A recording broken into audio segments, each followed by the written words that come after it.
Pellica Reportage. Un regard autour de soi.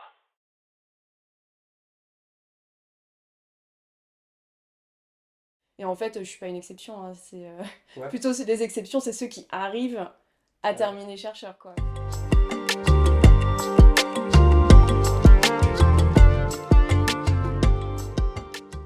Alors, je m'appelle Louise Ouais. et j'ai 29 ans.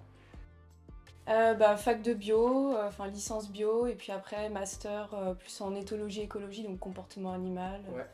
Et après, avec mes stages en fait que j'ai fait pendant mon master, je me suis plus orientée recherche. Ok. Et ensuite, j'ai réussi à décrocher une thèse en fait via un stage que j'avais fait en master. Ok. Je me rappelle le jour où j'ai soutenu ma thèse, j'étais impatiente que ça commence quoi. J'étais là c'est mon moment. Ouais. C'est le résumé de mes 3 ans, il y a ma famille qui est là, bon c'était en anglais, malheureusement il y a mes grands-parents, ils parlaient pas anglais. Mais j'étais contente quoi. Mais j'avais aussi beaucoup peur du jugement, de passer, en fait qu'on se dise ah non finalement bon elle est pas très intelligente, ou elle est pas à la hauteur, ou elle est pas, non, enfin c'est pas qu'elle mérite pas d'être là, mais ouais bon, elle est pas très pertinente et tout. C'est horrible parce que c'est les trucs, enfin il y avait que moi qui me le disais, hein. Toi et toi, ouais. Mais ouais, c'est vraiment ce syndrome de l'imposteur un peu. Ouais, je savais qu'en fait, en finissant la thèse, je voulais quand même utiliser, on va dire, mon diplôme de thèse pour faire un post-doctorat et voir en fait si travailler dans la recherche, c'était vraiment ça qui me passionnait, Ouais. ou si en fait c'était vraiment plus l'environnement académique que j'aimais bien. Parce que en thèse, en fait, j'allais voir mes amis. Enfin, clairement, quand j'allais au labo, c'était trop bien, je vais retrouver mes amis. Et j'avais l'impression que toutes les journées, c'était juste Ah oui. travailler avec mes amis.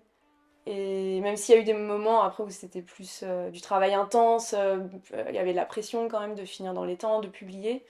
Mais globalement, en fait, l'environnement de travail, il était super sympa. Enfin, moi, j'étais contente d'aller au labo le matin, donc c'était super cool.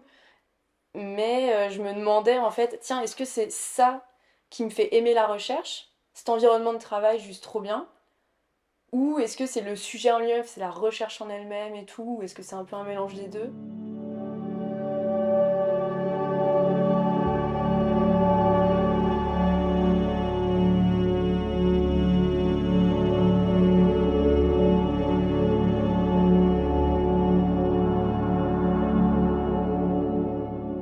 D'un coup, en fait, mon chef, je pouvais pas aller le déranger si j'avais juste un truc à lui dire. Après, il était réactif au niveau des mails et tout, c'était pas un problème, et Ouais. il était quand même présent.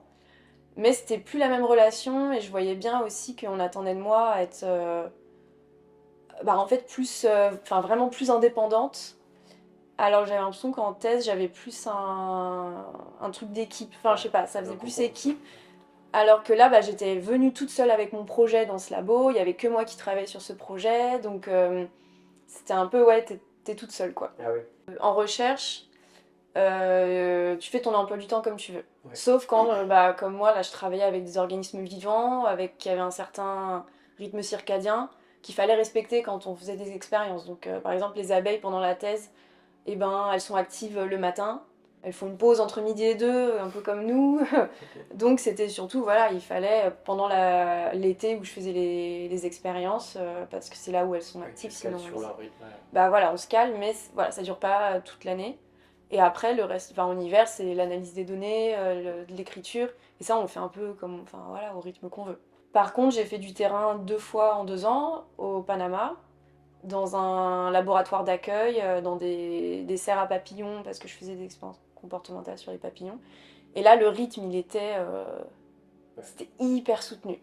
Il fallait commencer très tôt le matin pour éviter les grosses chaleurs, mais les papillons, on ne pouvait pas commencer à faire les expériences avant 9 h du matin, mais avant il y avait tout un travail de maintenance à faire. Enfin, je crois que à ce moment-là, je faisais 70% de maintenance et 30% de recherche. Ah ouais. Okay. Donc c'était... Ouais, ça c'était dur. Enfin, physiquement, mentalement, parce que c'était tous les jours. Ah oui. J'avais pas de week-end, pas de... Ah oui, voilà. 7 jours sur 7. Ouais, 7 jours, ouais, voilà, 7 jours. Moi, je me rappelle en recherche des fois. Alors, je suis hyper fière de la thèse que j'ai écrite, des papiers que j'ai faits, mais il y a des fois où j'ai fait.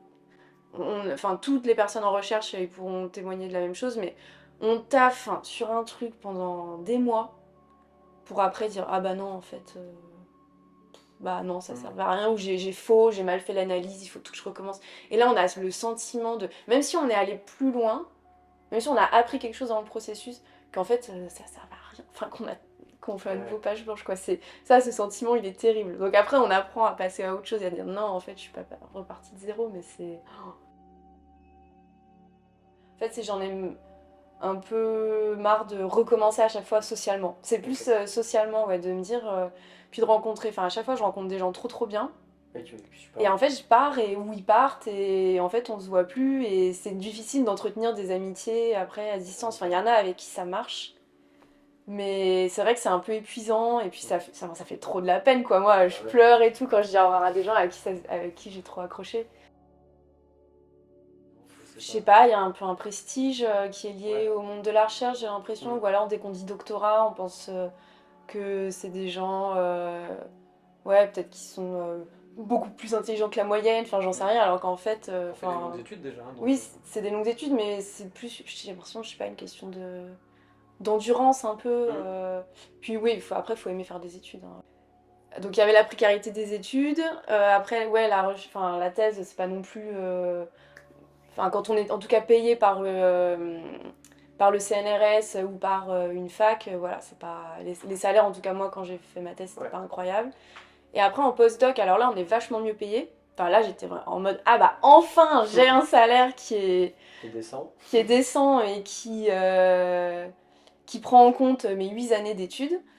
Mais en fait c'était pas vraiment un salaire, c'était une bourse. Ouais. Donc j'ai cotisé sur rien du tout. En fait c'était moi après si je voulais cotiser pour la retraite ou le chômage, il fallait que j'aille à la caisse des expatriés français et que je paye des cotisations mais qui étaient faramineuses en fait par rapport à...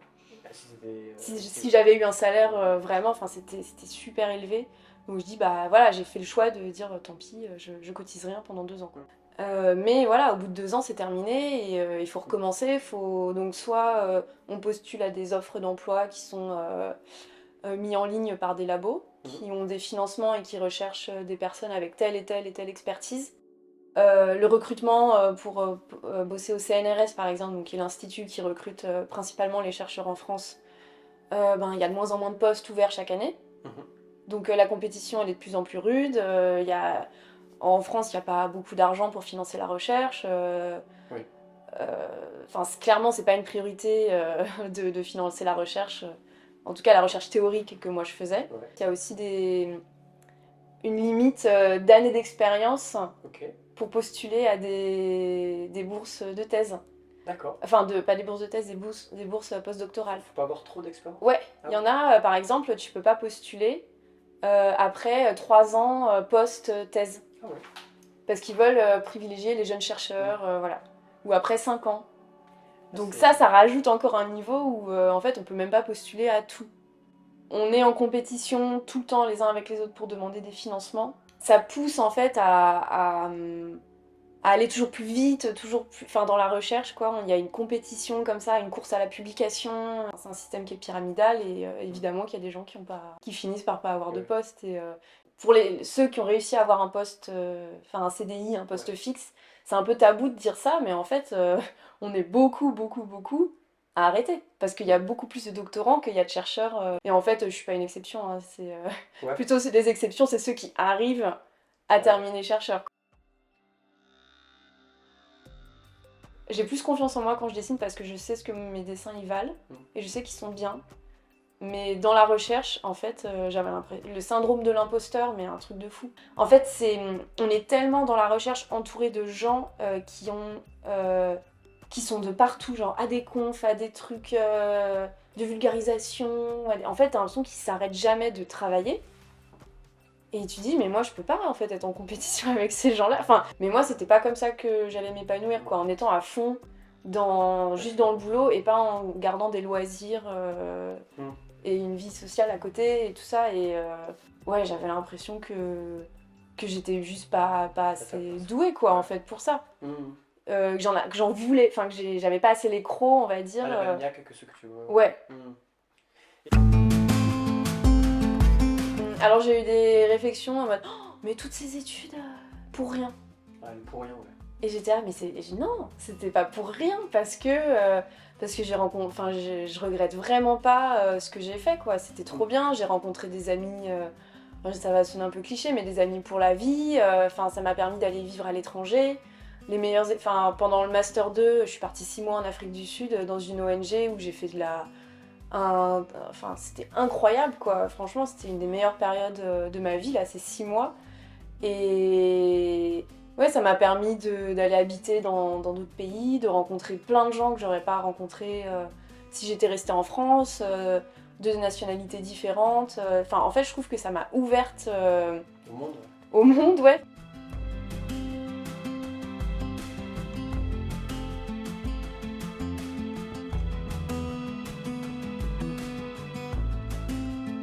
Louise est maintenant dessinatrice de portraits d'animaux. C'est une passion qu'elle pratique depuis très jeune. En quittant la recherche, elle a décidé de se mettre à son compte.